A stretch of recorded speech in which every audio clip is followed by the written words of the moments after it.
میں نے جو متعدد مواقع سے آیات مبارکہ آپ کو سنائی کہ ہر جگہ پر چوٹی کی چیز صبر ہے، آخری چیز جو بیان ہوتی ہے وہ صبر ہے۔ سورۃ العصر میں آخری بات وَتَوَاصَوْا بِالصَّبْرِ یا ایھا الذین آمنوا استعینوا بالصبر والصلاۃ، اے ایمان والو مدد حاصل کرو صبر سے اور نماز سے۔ ان اللہ مع الصابرین، اللہ تعالیٰ صبر کرنے والوں کے ساتھ ہے۔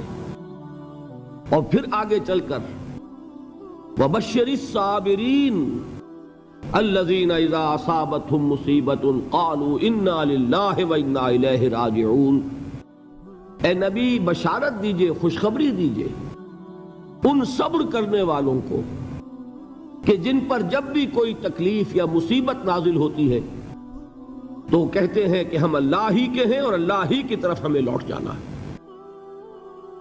صبر کا مفہوم ہے اپنے آپ کو تھامنا، روکنا، برداشت کرنا، تحمل کرنا، اور جو بھی اپنا ایک طے شدہ مقصد ہے کسی بھی مخالفت سے بددل ہوئے بغیر، کسی بھی تکلیف یا مصیبت سے ہراساں ہوئے بغیر اس کی طرف پیش قدمی کیے چلے جانا۔ بڑی سخت سردی پڑ رہی ہے، فجر کا وقت ہے، گرم پانی کا اہتمام نہیں ہے، اب اس وقت فجر کی نماز کے لیے اٹھنا، ٹھنڈا پانی اگر ہے تو وضو تو کرنا ہوگا، اس ٹھنڈے پانی سے وضو کرنا، اس وقت لحاف سے نکلنا ہی بہت مشکل، ٹھنڈے پانی سے وضو کرنا اور مصیبت۔ یہ جب تک انسان میں صبر کا مادہ نہ ہوگا ممکن ہی نہیں۔ اس کو کہیں گے صبر علی الطاعہ، اطاعت پر صبر کرنا۔ ناگواری محسوس ہو رہی ہے لیکن اس ناگواری کو برداشت کرتے ہوئے انسان اللہ کے حکم کے اوپر جمع رہے، اللہ کے حکم پر عمل کرے۔ یہ کیا ہے؟ یہ صبر ہے۔ اگر یہ صبر نہیں ہے تو ظاہر بات ہے کہ انسان اللہ کے اس حکم پر عمل نہیں کر سکے گا۔ صبر کا مادہ نہیں ہوگا تو آپ کام نہیں کر سکیں گے۔ اور اسی کا ایک دوسرا رخ ہے، جب آپ دعوت حق کے لیے کھڑے ہوں گے پہلا قدم کیا آتا ہے؟ استہزاء، تمسخر، مذاق اڑانا، جس کی میں مثال اب دینا چاہتا ہوں محمد الرسول اللہ صلی اللہ علیہ وسلم کی شخصیت سے۔ دیکھیے ہم کیا اور ہماری بساط کیا، ہم کیا مبلغ ہوں گے، کیا داعی ہوں گے، ہمارے اپنے دامن پر داغ ہوتے ہیں، لیکن یہ کہ محمد الرسول اللہ کے دامن پر کوئی داغ تھا؟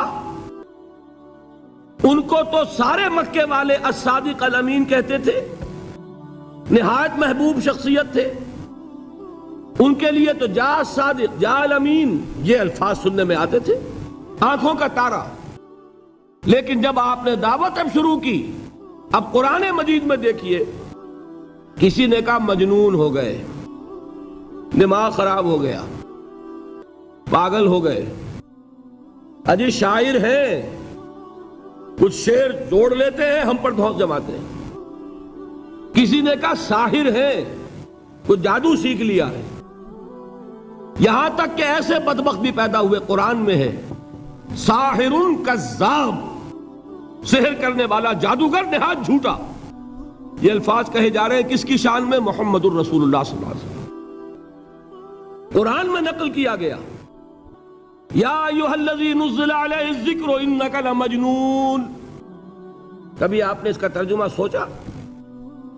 اے وہ شخص، دیکھیے تصور کیجئے حضور جا رہے ہیں، تشریف لے جا رہے ہیں، کسی دعوت میں ہے، تبلیغ میں، یا ویسے ہی تشریف لے جا رہے ہیں، اور کوئی ایک جمگھٹا ہے لوگوں کا، ادھر سے فقرہ آتا ہے، تیر کی طرح لگتا ہے دل میں جا کر محمد کے صلی اللہ علیہ وسلم۔ اے وہ شخص جس کا یہ خیال ہے کہ اس پر کوئی ذکر نازل ہو رہا ہے، ہمارے خیال میں تو تمہارا دماغ خراب ہو گیا ہے۔ یا ایھا الذی نزل علیہ الذکر انک لمجنون، کہا کہ نہیں کہا؟ اور یہ نہ سمجھیے کہ حضور صلی اللہ علیہ وسلم کے قلب مبارک کو تکلیف نہیں ہوتی تھی۔ میں قرآن سے ثابت کروں گا، میں کہیں کوئی کہانیاں بیان نہیں کرنا چاہتا۔ قرآن نے کہا ہے وَلَقَدْ نَعْلَمُ انک یضیق صدرک بما یقولون، اے نبی ہمیں خوب معلوم ہے صلی اللہ علیہ وسلم کہ جو کچھ یہ لوگ کہہ رہے ہیں اس سے آپ کا سینہ بھنجتا ہے، یہ جو گھٹن ہوتی ہے، صدمہ ہوتا ہے۔ انک یضیق صدرک بما یقولون، ہمیں خوب معلوم ہے کہ جو کچھ یہ باتیں آپ کو سننی پڑ رہی ہیں، یہ کڑوی کسیلی باتیں، یہ جو فقرے چست ہو رہے ہیں، استہزاء ہو رہا ہے، تمسخر ہو رہا ہے۔ سورہ حجر میں ہے، ایک جگہ کھڑے ہوئے لوگ قرآن کا مذاق اڑا رہے ہیں، بھائی فلاں آیت تم لے جانا، فلاں آیت میری ہوگی، اس کے ٹکڑے کر رہے ہیں، اس کے ٹکڑے حصے بکھرے کر کے قیمہ بنا کر ان آیات کا تمسخر اڑا رہے ہیں۔ ایک جگہ قرآن مجید میں مذکور ہے کہ فرشتوں کا مذاق اڑ رہا ہے، بھائی یہ دیکھو محمد نے کہا ہے صلی اللہ علیہ وسلم کہ جہنم پر تو کل 19 فرشتے ہیں، علیہا 19 قرآن میں آیت نازل ہوئی۔ ایک پہلوان کہتا بھائی 10 کو تو میں سنبھال لوں گا، باقی 9 کا تم انتظار کر لو۔ یہ باتیں آ رہی ہیں حضور کے کانوں میں، کلام الہی کے ساتھ کیا سلوک ہو رہا ہے، مجھ پر کیا فقرے چست کیے جا رہے ہیں، مجھ پر جس طریقے سے استہزاء اور تمسخر کا رویہ اختیار کیا گیا ہے، دل بھج رہا ہے، دل میں صدمہ ہے۔ دیکھیے سورہ نون ہے، اور میرے نزدیک یہ دوسری وحی ہے جو حضور پر نازل ہوئی ہے، اس کی ابتدائی آیات، نون والقلم وما یسطرون ما انت بنعمت ربک بمجنون وان لک لاجرا غیر ممنون وانک لعلی خلق عظیم فستبصر ویبصرون بأیکم المفتون ان ربک هو یعلم بمن ضل عن سبیلہ وهو اعلم بالمہتدین۔ نون، قسم ہے قلم کی اور جو کچھ یہ لکھتے ہیں۔ اے نبی آپ اپنے رب کی نعمت سے مجنون نہیں ہیں۔ یہ کیوں کہا جا رہا ہے؟ حضور کو جو صدمہ پہنچا ہے وہی نازل ہوئی ہے دل جوئی کے لیے، تسلی کے لیے۔ آپ کیوں برا منا رہے ہیں؟ اے نبی آپ کیوں صدمہ اور رنج اور اندوہ محسوس کر رہے ہیں؟ ان بدبختوں کے کہنے سے کوئی آپ مجنون ہو جائیں گے؟ ما انت بنعمت ربک بمجنون وَإِنَّ لَكَ لَأَجْرًا غَيْرَ مَمْنُونَ، آپ کو جو یہ صبر کرنا پڑ رہا ہے، آپ کو جو یہ جھیلنا پڑ رہا ہے، اس کی وجہ سے آپ کو وہ اجر ملے گا جس کا سلسلہ کبھی منقطع نہیں ہوگا۔ وَإِنَّكَ لَعَلَىٰ خُلُقٍ عَظِيمٍ، اور اے نبی آپ تو خلق عظیم کے حامل ہیں۔ آپ کا اخلاق، آپ کا کردار، آپ کی سیرت، آپ کی شخصیت میں طہارت، نفاست، پاکیزگی، آج تک دنیا نے کوئی پاگل، کوئی مجنون ایسا بھی دیکھا؟ یہ ساری باتیں اللہ تعالیٰ حضور کی دلجوئی کے لیے فرما رہے ہیں۔ اس سے آپ اندازہ کیجئے کہ کتنا صدمہ ہوتا ہوگا۔ یہی ہے، اس ساری چیز کو جمع کیجئے تو یہ چیز کیا ہے؟ وَاصْبِرْ عَلَىٰ مَا يَقُولُونَ وَاهْجُرْهُمْ هَجْرًا جَمِيلًا، صبر کرو اے نبی، صبر کرو اے محمد صلی اللہ علیہ وسلم، جھیلو اور برداشت کرو اس پر جو یہ کہہ رہے ہیں۔ یریدون لیطفئوا نور اللہ بافواہہم، یہ چاہتے ہیں کہ اللہ کے نور کو اپنے منہ سے بجھا دیں، پھونکے مار کے ہی بس۔ نور خدا ہے کفر کی حرکت پہ خندہ زن، پھونکوں سے یہ چراغ بجھایا نہ جائے گا۔ یریدون لیطفئوا نور اللہ بافواہہم واللہ متم نورہ ولو کرہ الکافرون، یہ چاہتے ہیں کہ اپنے منہ کی پھونکوں سے اللہ کے نور کو بجھا دیں، حالانکہ اللہ تعالیٰ تو اپنے نور کا اتمام فرما کر رہے گا، خواہ ان کافروں کو کتنا ہی ناگوار ہو۔ اس کی ترجمانی ہے نور خدا ہے کفر کی حرکت پہ خندہ زن، پھونکوں سے یہ چراغ بجھایا نہ جائے گا۔ یہی وجہ ہے، دیکھیے مکی صورتوں میں خود نبی اکرم صلی اللہ علیہ وسلم کو اتنے مختلف پیرایوں میں صبر کا حکم دیا گیا۔ کچھ مثالیں میں دے چکا ہوں، وَلِرَبِّكَ فَاصْبِرْ، اسی طریقے سے وَاصْبِرْ كَمَا صَبَرَ أُولُو الْعَزْمِ مِنَ الرُّسُلِ، اے نبی صبر کیجئے جیسے کہ صبر کیا ہمارے اولو العزم رسولوں نے۔ وَاصْبِرْ وَمَا صَبْرُكَ إِلَّا بِاللَّهِ، اے نبی صبر کیجئے اور آپ کا صبر تو اللہ ہی کے سہارے ہے۔ وَاصْبِرْ لِحُكْمِ رَبِّكَ، یہ سورہ نون جس کی ابتدائی آیات میں نے آپ کو سنائی، نون والقلم وما یسطرون ما انت بنعمت ربک بمجنون. اس کا اختتام کیا ہوتا ہے؟ وَاصْبِرْ لِحُکْمِ رَبِّكَ وَلَا تَكُنْ كَصَاحِبِ الْحُوتِ اِذْ نَادَىٰ وَهُوَ مَكْظُومٌ. اے نبی صبر کیجئے اپنے رب کے فیصلے کا، انتظار کیجئے اور اس مچھلی والے کے مانند نہ ہو جائیے. مچھلی والا کون؟ حضرت یونس علیہ السلام. مچھلی والے نے اپنے دینی حمیت اور غیرت جو تھی اس کی وجہ سے اللہ کے حکم کا انتظار نہیں کیا، اپنی قوم کو چھوڑ کر چل دیے. نبی کا، رسول کا یہ معاملہ ہوتا ہے. جیسے کہ آپ کو معلوم ہے کوئی افسر ہے کسی حکومت کا، وہ اپنی پلیس آف ڈیوٹی کو نہیں چھوڑ سکتا. He must stick to his place of duty. بڑے افسرز کے لیے تو یہ بہت بہت اہم بات ہے. تو اے رسول، جہاں آپ کو ہم نے تعینات کیا ہے آپ وہاں سے ہل نہیں سکتے. کہ ذرا مخالفت ہوئی، لوگوں نے فقرے چست کیے اور آپ کہیں اور چل دیے، دفع ہوئیے، یہ بات نہیں سننا چاہتے میں کسی اور کو سناؤں گا. ہو سکتا ہے نا؟ ہم تو کرتے ہیں نا یہ، اس لیے کہ ہمیں تو اللہ نے کہیں تعینات تو نہیں کیا نا. اگر ایک جگہ کے لوگ بات نہیں سنتے، چلو بھائی ہم کہیں اور جائیں گے، وہاں بات سنائیں گے. لیکن رسول کا معاملہ ہوتا ہے جو اس کی پلیس آف اپائنٹمنٹ ہے، he cannot leave his place without the express permission of اللہ سبحانہ و تعالی. آپ نے یہ سنا ہوگا، سیرت کی تقاریر میں پڑھا ہوگا کہ مدینے کی طرف ہجرت کی اجازت حضور نے تمام صحابہ کو دے دی. خود منتظر رہے جب تک کہ اللہ کی طرف سے اجازت نہیں آ گئی. حضرت ابوبکر پوچھتے رہتے تھے حضور اجازت آ گئی کہ نہیں؟ نہیں ابھی نہیں آئی. حضور اذن آ گیا؟ نہیں آیا. ابھی نہیں آیا. حبشہ کی طرف سب کو بھیج دیا، اجازت دے دی جو جانا چاہے چلا جائے. حضور کی صاحبزادی جو حضرت عثمان کے نکاح میں تھی وہ بھی ہجرت کر رہی ہیں، لیکن حضور تو نہیں گئے. رسول نہیں چھوڑ سکتا اپنی جگہ کو. یہاں تک کہ تمام تقریباً صحابہ چلے گئے، حضور رہ گئے، حضرت ابوبکر رہ گئے، حضرت علی رہ گئے. اور حضرت ابوبکر پوچھ رہے ہیں بار بار اجازت آئی یا نہیں؟ نہیں ابھی نہیں آئی. حضرت عائشہ نے واقعہ بیان کیا کہ ایک روز اچانک دوپہر کے وقت ہم نے دیکھا کہ حضور نے اپنے پورے جسم کو ڈھانپا ہوا ہے، چہرے کو بھی کپڑے میں ڈھانکا ہوا ہے اور تشریف لا رہے ہیں. یہ اس میں تعجب کی بات یہ کہ عرب میں آج بھی آپ کو معلوم ہے کہ یہ چیز جو ہے ان کی روایات کے خلاف ہے کہ دوپہر کے وقت کوئی کسی سے ملنے جائے. یہ وقت جو ہے قیلولے کا ہے، آرام کا ہے. تو این ٹھیک دوپہر کے وقت تشریف لائے حضور. آپ نے آ کے حضرت ابوبکر سے فرمایا کہ اجازت آ گئی ہے.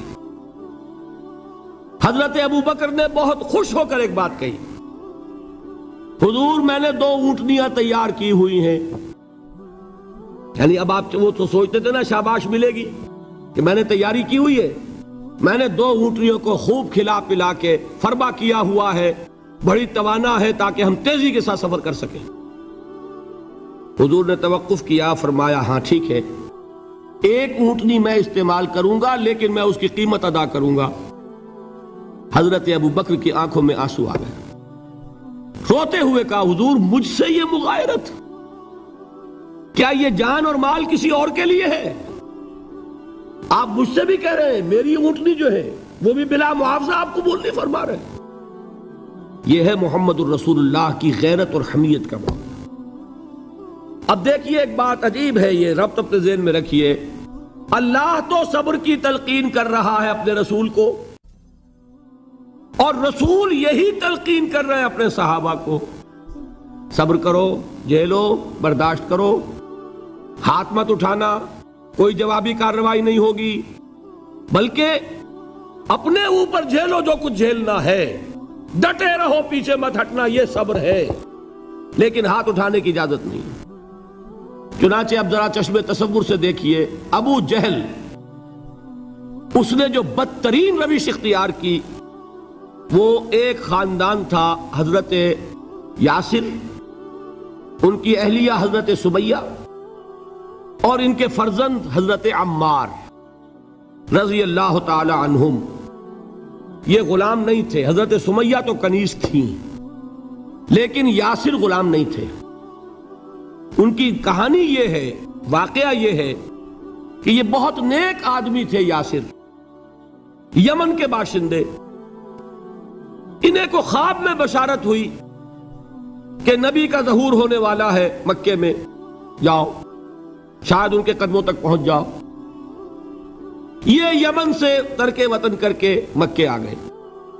ابو جہل کا ایک چچا تھا، بہت شریف النفس انسان، اس کے ساتھ معاہدہ کیا حلیف بن کر، اور وہ مکے میں رہنے لگے۔ اس لیے کہ یہ نوٹ کر لیجئے، مکہ اس وقت ایک قبیلے کا شہر تھا، صرف قریش۔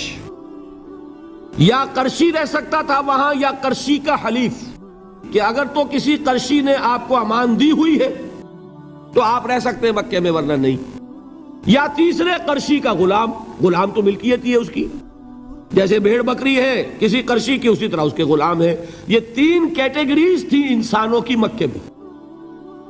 اسی کو نوٹ کیجئے کہ جو بیچارے غلام تھے وہ سب سے زیادہ ستائے گئے، اس لیے کہ غلاموں کے تو حقوق ہی کوئی نہیں تھے۔ بلال غلام تھے، ابو فقی غلام تھے، زنیرہ ایک کنیز تھی، ان کو جو ماریں پڑی ہیں اس کا آپ کو معلوم ہے۔ حضرت بلال کے ساتھ جو کچھ امیہ ابن خلف نے کیا، کہ جس طریقے سے کہ حیوانوں کی لاشیں جو ہے کھینچ کر گھسیٹ کر لے جائی جاتی ہیں، ان کی گردن میں رسی ڈال کر گھسیٹتے، اسی طریقے سے حضرت بلال کے گردن میں رسی ڈال کر ٹھیک دوپہر کے وقت مکے کی سنگلاخ گلیوں کے اندر گھسیٹا جاتا تھا۔ نیچے زمین جل رہی ہے توے کی طرح، اور ویسا بھی ہوتا تھا کہ چت لٹا دیا، اوپر سے وہ آگ مکے کا، کہ سورج جو ہے ذرا نوٹ کیجئے، آگ برسا رہا، نیچے زمین توے کی طرح جل رہی ہے، اور ایک بھاری سل بھی لا کر جو ہے سر پر رکھ دی، چھاتی پر رکھ دی گئی ہے کہ آواز نہیں نکل رہی، جھاگ نکل رہے منہ سے، لیکن اس حال میں بھی احد احد احد، ایک ایک اللہ، قل هو اللہ احد، الفاظ نکل رہے۔ یہ ہے وہ صبر، صبر علی الابتلاء، صبر علی الایذاء۔ یہ ابتلاء اور ایذاء پر صبر ہے، جھیلو برداشت کرو، اس توحید پر قائم رہو، محمد کی رسالت کے اقرار کرتے رہو صلی اللہ علیہ وسلم، لیکن ہاتھ نہیں اٹھانا۔ اب میں آپ کو بتا رہا تھا یہ تو غلام تھے، یہ جو تھے یاسر، یہ حلیف تھے، غلام تو نہیں تھے نا۔ البتہ وہ ابو جہل کے چچا کی کنیز تھی یہ سمیہ، انہوں نے اجازت لے کر ان سے نکاح کر لیا، یہ تو کنیز رہیں گی۔ بیٹا جو ہوا وہ بھی ایک طرح سے، جب کنیز زیادہ ہے تو غلام ہو گیا، عمار ابن یاسر۔ وہ جو شخص تھا بہت شریف النفس ابو جہل کا چچا، وہ مر گیا، اب ابو جہل جو ہے اس خاندان کا سربراہ ہے، لہذا یہ تینوں جو افراد ہیں وہ اس کے رحم و کرم پر ہیں۔ یاسر کو بھی پروٹیکشن اگر ہے تو ابو جہل کی ہے، ابو جہل جو چاہے کرے، اور سمیہ تو کنیز ہے ہی، اس کا تو کوئی حق ہے ہی نہیں، جو چاہے کرے، اور عمار ان دونوں کا بیٹا ہے، لہذا بدترین معاملہ کیا ابو جہل نے ان تین افراد کے ساتھ۔ حضرت سمیہ کے ساتھ جو کچھ کیا گیا ہے آپ اس کا تصور نہیں کر سکتے۔ بالآخر جو شہید کیا ہے حضرت سمیہ کو، ایذائیں دے دے کے، سسکا سسکا کے، ان کے جسم کے نازک حصوں کو جلا کے، داغ دے کر، کہتا کیا تھا، ایک دفعہ کہہ دو کہ میرا جو یہ بت ہے یہ بھی الہ ہے، مان لو میں چھوڑ دوں گا۔ تنگ آ گیا، کسی طریقے سے ایک دفعہ کہہ دو پھر میں چھوڑ دوں گا۔ لیکن یہ میاں بیوی حضرت یاسر اور حضرت سمیہ رضی اللہ تعالی عنہما، یہ ہے ثبات، یہ ہے صبر، یہ ہے استقلال، ایک مرتبہ بھی کہنے کے لیے تیار نہیں ہوئے، جو چاہو کر لو، اب ہم تو اس سے پیچھے نہیں ہٹیں گے۔ تنگ آ کر اس نے حضرت سمیہ کی تو شرمگاہ میں برچھا مارا ہے اور شہید کیا۔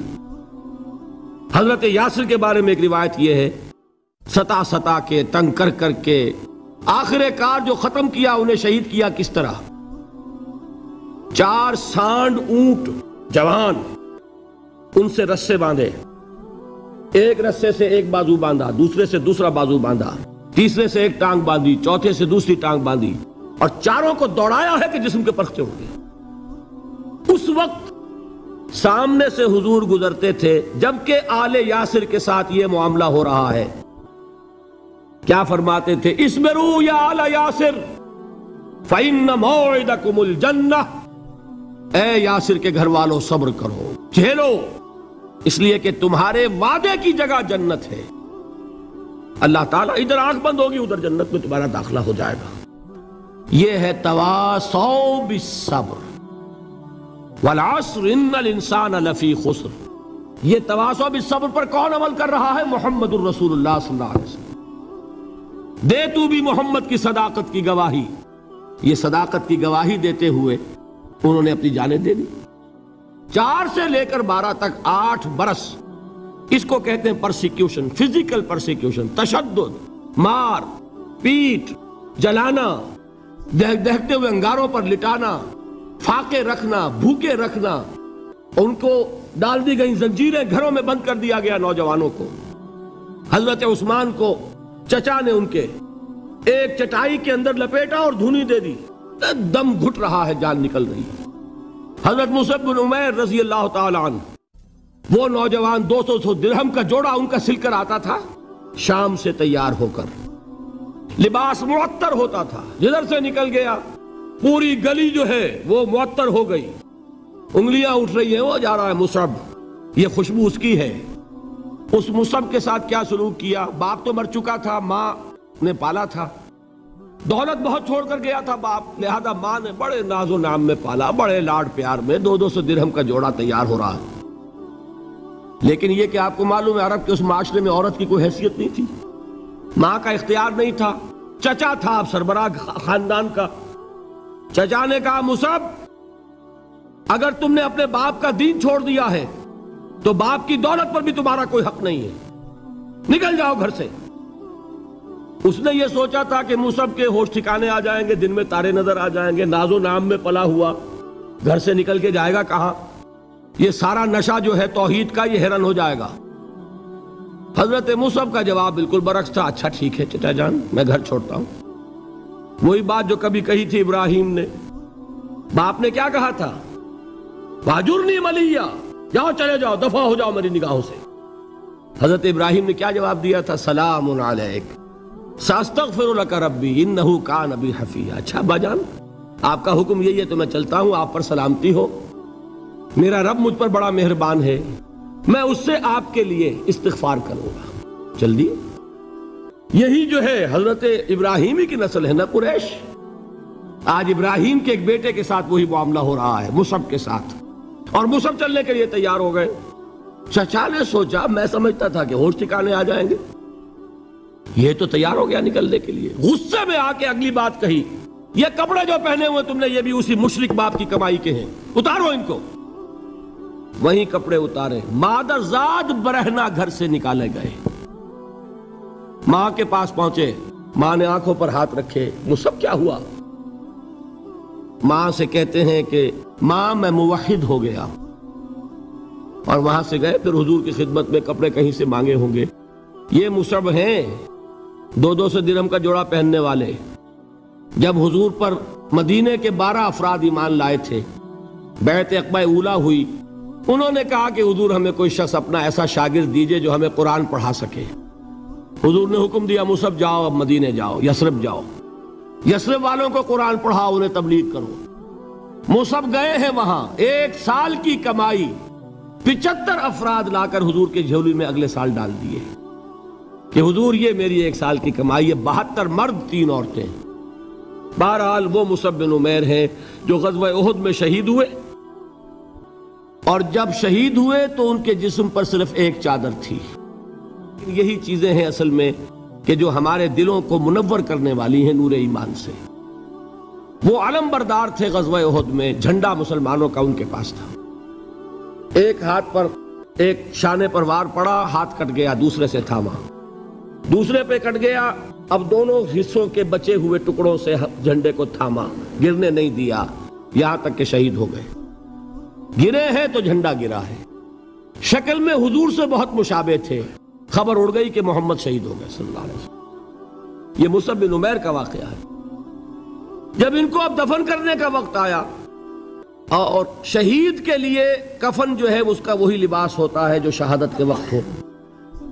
حضور کے سامنے ایک پرابلم پیش کیا گیا. حضور، مصعب کے جسم پر تو ایک چادر تھی، اور وہ چادر بھی اتنی چھوٹی ہے، یعنی 2 گز کی چادر بھی نہیں ہے.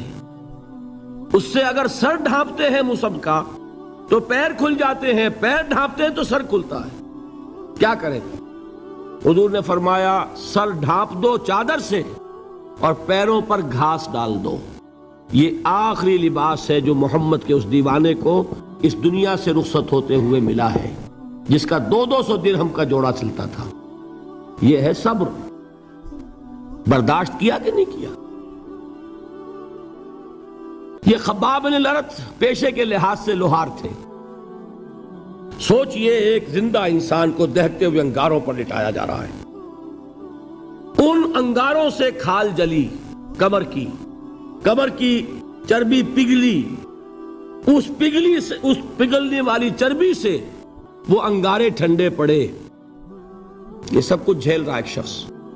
سوچنے والوں نے سوچا نہیں ہوگا کیا جرم تھا ان کا، تو بڑا شریف آدمی ہے، بہت اچھا کاریگر ہے، وقت پر کام دیتا ہے، مناسب اجرت لیتا ہے، یہ کیا ہوا؟ یہ کوئی جرم نہیں، جرم صرف ایک ہے، ایک اللہ کو مانتا ہے اور محمد کے دامن سے وابستہ ہے صلی اللہ علیہ وسلم۔ فاستعینوا بالصبر والصلاۃ، مدد حاصل کرو کس سے؟ صبر سے اور نماز سے۔ ان اللہ مع الصابرین، جان لو کہ اللہ تعالیٰ صبر کرنے والوں کے ساتھ ہے۔ وَلَا تَقُولُوا لِمَنْ يُقْتَلُ فِي سَبِيلِ اللَّهِ أَمْوَاتٌ، اور ہرگز نہ کہو اسے جو اللہ کی راہ میں قتل ہو جائے کہ وہ مردہ ہے۔ بَلْ أَحْيَاءٌ وَلَكِنْ لَا تَشْعُرُونَ، نہیں، وہ زندہ ہے لیکن تمہیں ان کا شعور نہیں ہے۔ اور سنیے اب یہ آیت اہم ترین ہے صبر کے موضوع پر۔ وَلَنَبْلُوَنَّكُمْ بِشَيْءٍ مِّنَ الْخَوْفِ وَالْجُوعِ وَنَقْصٍ مِّنَ الْأَمْوَالِ وَالْأَنفُسِ وَالثَّمَرَاتِ وَبَشِّرِ الصَّابِرِينَ، اور دیکھو ہم تمہیں آزمائیں گے۔ وَلَنَبْلُوَنَّكُمْ، ہم لازماً آزمائیں گے تمہیں، بِشَيْءٍ مِّنَ الْخَوْفِ، خوف کی کیفیت طاری کر کے، والجوع، بھوک، فقر اور فاقہ، ونقص من الاموال، مالی نقصان، والانفس، جانی نقصان، والثمرات، اور ثمرات، پھلوں اور میووں کا نقصان۔ میرے نزدیک یہاں پر ثمرات کا مفہوم ایک اور بھی ہے۔ ایک تو صاف تھا کھجور کی فصل تیار ہے، غزوہ تبوک جانے کا حکم مل گیا، کون اتارے گا؟ اور کھجور وقت پر اتری نہیں، برباد ہو جائے گی۔ یہ ہو رہا ہے نا میووں کا نقصان۔ اور میرے نزدیک یہاں یہ بھی ہے، بسا اوقات بہت سی محنتوں کا نتیجہ انسان دیکھتا ہے کہ ضائع چلا گیا، میں نے 10 سال محنت کی، حاصل کوئی نہیں نکلا۔ یہ ثمرات کیا ہیں؟ محنتیں، محنتوں کے ثمرات کا ضیاع۔ کوشش آپ نے کی، قسمت کی خوبی دیکھیے، ٹوٹی کہاں کمن، 2-4 ہاتھ جب کے لبے بام رہ گئے۔ Be prepared. ایک شاعر کے یہ اشعار ہیں، یہ فصل امیدوں کی ہمدم اس بار بھی غارت جائے گی، سب محنت صبحوں شاموں کی اب کے بھی اکارت جائے گی۔ میرے نزدیک یہ ثمرات کا جو لفظ یہاں آیا ہے، وَنَقْصٍ مِّنَ الْأَمْوَالِ وَالْأَنفُسِ وَالثَّمَرَاتِ، سب محنت صبحوں شاموں کی اب کے بھی اکارت جائے گی۔ دھرتی کے کونوں کھدروں میں پھر اپنے لہو کی کھاد بھرو، پھر مٹی سینچو اشکوں سے، پھر اگلی رت کی فکر کرو، پھر اگلی رت کی فکر کرو، جب پھر ایک بار اجڑنا ہے۔ ایک فصل پکی تو بھر پایا، تب تک تو یہی کچھ کرنا ہے۔ ایک مقصد ہے سامنے، انقلاب برپا کرنا ہے۔ ایک کوشش ناکام ہو جائے کوئی پرواہ نہیں، نیکسٹ، پھر تیار رہو ناکامی کے لیے۔ ایسا نہ ہو جو انگریزی میں کہتے ہیں hope for the best but be prepared for the worst. ایسا نہ ہو کہ دوسری مرتبہ ناکام ہو کے بددل ہو جاؤ، تمہاری ہمتیں جواب دے جائیں، نہیں، پہلے سے تیار رہو کہ دوسری مرتبہ بھی ناکامی آئے تو آئے، لیکن جب تک کہ کامیابی حاصل نہیں ہوتی ہمیں یہ کام کیے چلے جانا ہے۔ دیکھیے سیرت میں آیا کہ نہیں یہ واقعہ؟ بدر میں مسلمانوں کو فتح ہوئی تو احد میں زک پہنچی کہ نہیں؟ 70 صحابہ شہید ہوئے کہ نہیں؟ اگر ان کی ہمتیں جواب دے جاتی تو گاڑی کیسے چلتی آگے؟ تو فرمایا وَلَنَبْلُوَنَّكُمْ بِشَيْءٍ مِّنَ الْخَوْفِ وَالْجُوعِ وَنَقْصٍ مِّنَ الْأَمْوَالِ وَالْأَنفُسِ وَالثَّمَرَاتِ، ہم تمہیں لازماً آزمائیں گے خوف کی کیفیت سے، فقر و فاقے کی کیفیت سے، بھوک سے، جان کے نقصان سے، مال کے نقصان سے، محنتوں کے حاصل کے ضائع ہو جانے سے۔ وَبَشِّرِ الصَّابِرِينَ، اور اے نبی بشارت دیجئے صبر کرنے والوں کو۔ الذین اذا اصابتہم مصیبت، وہ کہ جب ان پر کوئی تکلیف آئے، کوئی مصیبت آئے، کوئی آزمائش آئے، قالوا انا للہ و انا الیہ راجعون، وہ یہ کہیں کہ ہم اللہ ہی کے ہیں، اللہ ہی کی طرف لوٹ جانا ہے۔ یہ وہی انداز ہے جو میں نے فارسی کا شعر سنایا تھا آپ کو کہ سرے تسلیم خم ہے جو مزاج یار میں آئے۔ وہ ہمارا مولا ہے، ہمارا آقا ہے، اگر اسے یہی منظور ہے تو ہمیں بھی یہی منظور ہے۔ میں نے تسلیم و رضا کی بات کی تھی نا، آپ کو کچھ شعر سنائے تھے، ایک شعر اور سنیے، اور یہ کس کا ہے؟ محمد علی جوہر کا۔ ایک مرتبہ جیل گئے، ان کی ایک بیٹی جوان بیمار ہوئی، فوت ہو گئی، باہر چھوڑا انگریز نے، جاؤ بھائی دفن کر دو بیٹی کو۔ دوسری مرتبہ جیل گئے، دوسری جوان بیٹی اسی مرض میں مبتلا ہوئی۔ اب یہ جیل میں ہے، خبر پہنچی کہ دوسری بیٹی کے اوپر بھی اسی مرض کا حملہ ہوا ہے۔ ایک نظم لکھی ہے جس کا آخری شعر یہ ہے: تیری صحت ہمیں منظور ہے لیکن اس کو نہیں منظور تو پھر ہم کو بھی منظور نہیں۔ یہ ہے، جب تک یہ کیفیت نہ ہو اس میدان میں آدمی ثابت قدم نہیں رہ سکتا کہ میرے رب کو اگر یہ منظور ہے تو یہی مجھے منظور ہے، اور تیری صحت ہمیں چاہیے تو ضرور، لیکن ہمارے رب کو منظور نہیں تو ہمیں بھی منظور۔ راضی برضائے رب۔ وَبَشِّرِ الصَّابِرِينَ الَّذِينَ إِذَا أَصَابَتْهُمْ مُصِيبَةٌ قَالُوا إِنَّا لِلَّهِ وَإِنَّا إِلَيْهِ رَاجِعُونَ۔ نہ شود نصیب دشمن کے شود ہلاک تیغت، سر دوستہ سلامت کے تو خنجر آزمائی۔ اولئک علیہم صلوات من ربہم ورحمہ، یہی ہیں وہ لوگ جن پر ان کے رب کی طرف سے عنایتیں ہیں اور رحمتیں ہیں۔ وَأُولَئِكَ هُمُ الْمُهْتَدُونَ، اور یہی ہیں وہ لوگ جو کامیاب ہونے والے ہیں، ہدایت پانے والے، ہدایت یافتہ۔ وَالصَّابِرِينَ فِي الْبَأْسَاءِ وَالضَّرَّاءِ وَحِينَ الْبَأْسِ، اور صبر کرنے والے، اصل نیکی ان کی ہے، جسمانی تکلیفوں میں صبر کرنے والے، فقر اور فاقے میں صبر کرنے والے، اور جنگ کے وقت صبر کرنے والے۔ اولئک الذین صدقوا واولئک هم المتقون، یہ ہیں وہ لوگ جو صبر کرنے والے ہیں، یہ ہیں جو سچے ہیں، جو اپنے دعوے میں نیکی کے اور ایمان کے صادق ہیں، اور یہی وہ لوگ ہیں جو متقی۔ اللہ تعالیٰ نے کیسے کیسے مسلمانوں سے کہا، مسلمانوں تمہیں زک پہنچی ہے تو انہیں بھی تو پہنچی تھی، ان کے 70 نہیں مارے گئے تھے بدر میں، ان کے حوصلے جو ہیں وہ تو پست نہیں ہوئے، وہ اگلے سال آ گئے تم پر چڑھائی کر کے۔ تم کیوں اتنا برا مان رہے ہو؟ تمہارے دل اتنے زخمی کیوں ہو گئے؟ تمہیں تکلیف پہنچتی ہے تو انہیں بھی پہنچتی ہے۔ اپنی غیرت جو ہے ہمیں ذرا اس کا جائزہ لینا چاہیے۔ لوگ باطل نظریات کے لیے کتنی قربانیاں دے رہے ہیں، لوگ باطل چیزوں کے فروغ کے لیے کتنی محنتیں کر رہے ہیں۔ جیسا کہ میں نے ابھی کہا تھا، اسی غیرت کو چیلنج کرنے کے لیے، ذرا آپ کی حمیت دینی کو جوش دلانے کے لیے، قادیانی نوجوان کتنی تعداد میں اپنے آپ کو دین کے لیے وقف کرتا ہے، اور آپ کتنے نوجوان ہیں جو اپنے آپ کو دین کے لیے وقف کر دیں، اور ہوں وہ کھاتے پیتے گھرانوں کے لوگ۔ یہ نہیں ہے کہ اگر کوئی اور کام نہیں کر سکتا تو پھر یہ ہے کہ وہ دین کے کام میں لگ جائے۔ باصلاحیت لوگ، کھاتے پیتے لوگ، ذہنی استعداد رکھنے والے لوگ، اونچے گھرانوں کے لوگ، وہ وقف کریں اپنے آپ کو دین کے لیے۔ اس کے بغیر کیسے باہر آ جائے گی، کیسے رونق آ جائے گی؟ تو دنیا میں باطل نظریات والے جو ہیں، یہ بات کہی گئی ہے، مسلمانوں تم اگر توحید کے لیے لڑ رہے ہو، دیکھتے نہیں ابو جہل کو، اس نے گردن کٹوائی ہے شرک کے لیے، شرک کے لیے گردن کٹوائے، اور تم توحید کے لیے گردن کٹوانے کو تیار نہ ہو۔ اس نے گردن کٹوائی کہ نہیں کٹوائی؟ اور کس طرح کٹوائی ہے؟ چونکہ بڑا متکبر قسم کا، فرعون قسم کا شخص تھا، جب گردن کاٹنے لگے تو کہتا ہے ذرا نیچے سے کاٹنا تاکہ جب تم نیزے کے اوپر چڑھاؤ میرے سر کو تو اونچا نظر آئے، معلوم ہو سردار کا سر ہے۔ وہ بدبخت مرتے ہوئے بھی جو اس کی یہ کیفیت تھی نا، اس کو ذہن میں رکھیے۔ تو یہ اس لوگوں نے قربانیاں دی، جانیں دی، تو فرمایا اگر تم ان سے زیادہ قربانی نہیں دو گے، یہ نوٹ کر لیجئے اس کو، مجرد اگر حق کو غالب کرنا اللہ کے ذمے ہو تو آنے واحد میں غالب کر دے گا، تمہیں تکلیف ہی دینے کی ضرورت نہیں۔ سمجھ رہے؟ کیا اللہ کے مقابلے میں کوئی باطل کی طاقت ٹھہر سکتی ہے؟